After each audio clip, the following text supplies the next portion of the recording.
અમદાવાદ ખાતે થયેલ વિમાન દુર્ઘટનામાં ગુજરાતના કિન્નર સમાજ દ્વારા શ્રદ્ધાંજલિ આપવામાં આવી। અમદાવાદ ખાતે વિમાન દુર્ઘટનાગ્રસ્ત બન્યું અને આશરે 200 ઉપર લોકોના મોત। એમ કહી શકાય કે ઇતિહાસની સૌથી કાળજુ કંપાવી દે તેવી ઘટનાની અસર સમાજના દરેક વ્યક્તિના મન અને હૃદયમાં ઘર કરી। પોતાનું સ્વજન ન હોય તો પણ લોકોની આંખોમાં આંસુ સુકાતા જોવા નથી મળતા।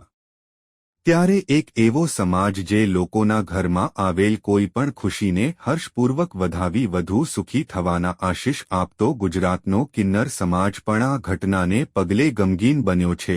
અમદાવાદ જમાલપુર ખાતે માતાજીના અખાડામાં ગુજરાતના તમામ કિન્નર અગ્રણીઓ કાળી સાડી પહેરી એકઠા થયા હતા અને વિમાનમાં માર્યા ગયેલા મૃતકો તેમજ સ્વ વિજયભાઈ રૂપાણીને અશ્રુભીની શ્રદ્ધાંજલિ અર્પણ કરી હતી। સર્વે ગુજરાતના કિન્નર એકઠા થયા હતા અને તેમના દ્વારા મૌન તેમજ પ્રાર્થના સભા તેમજ મીણબત્તી સળગાવી તમામ મૃતકોને શ્રદ્ધાંજલિ આપવામાં આવી હતી અને ભારત દેશમાં આવી કોઈ ઘટના ન બને તેવી ઈશ્વર સમક્ષ પ્રાર્થના કરી હતી। મારું નામ કશિશ છે નાયક ભાવનાથી।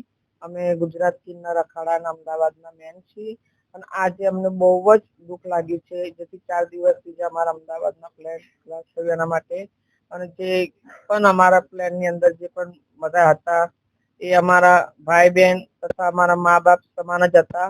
કેમ કે અમે ઘર બહાર છોડ્યા પછી જનતા જ અમારા મા બાપ છે અને જનતા જ અમારું બધું પણ છે અને એમના માટે અમને બહુ જ દુઃખ લાગ્યું છે।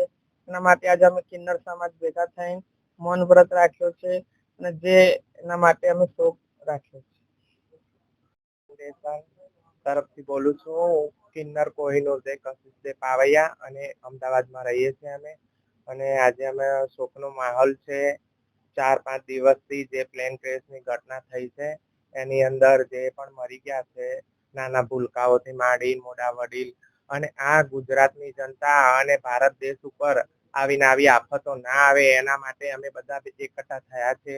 દુઆ પ્રાર્થના કરીએ છીએ કે આજ પછી ભારત ઉપર કોઈ એવી આપત્તિ ના આવે અને માતાજી કરે મારો ભગવાન કરે અને હંમેશા એમની તરક્કી કરે ખૂબ આગળ વધે અને કોઈ તકલીફ મુસીબતથી બધાને બચાવે મારા ભારત દેશને અને અમે બહુ જ દુઃખ વ્યક્ત કરીએ છીએ અને અમે બહુ જ દુઃખ।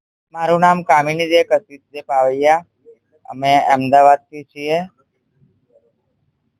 ખાસ કરીને આજે શું તમે આયોજન કરવામાં આવ્યું? આજે જે અમદાવાદમાં જે પ્લેન ક્રેશ થયું છે એને લીધે લઈ અમે આજે શોકનું માહોલ છે અમારા અખાડામાં પણ અને ખૂબ જ દુઃખ થાય છે કે કોકના ભાઈ કોકના મા કોઈનો બાપ દીકરા દીકરી ગુમાવી બેઠા છે। તો અમે જે મૂર્ત પામી ગયા છે એમના માટે ઈશ્વરથી પ્રાર્થના કરીએ છીએ કે એમના આત્માને શાંતિ મળે અને એમના પરિવારજનોને ખૂબ ઈશ્વર એમના શક્તિ આપે તાકી આ દુઃખદ જે ઘટના બની છે એને એ લોકો સહન કરી શકે। ખાસ કરીને આપણા મુખ્યમંત્રી પણ આની અંદર જે છે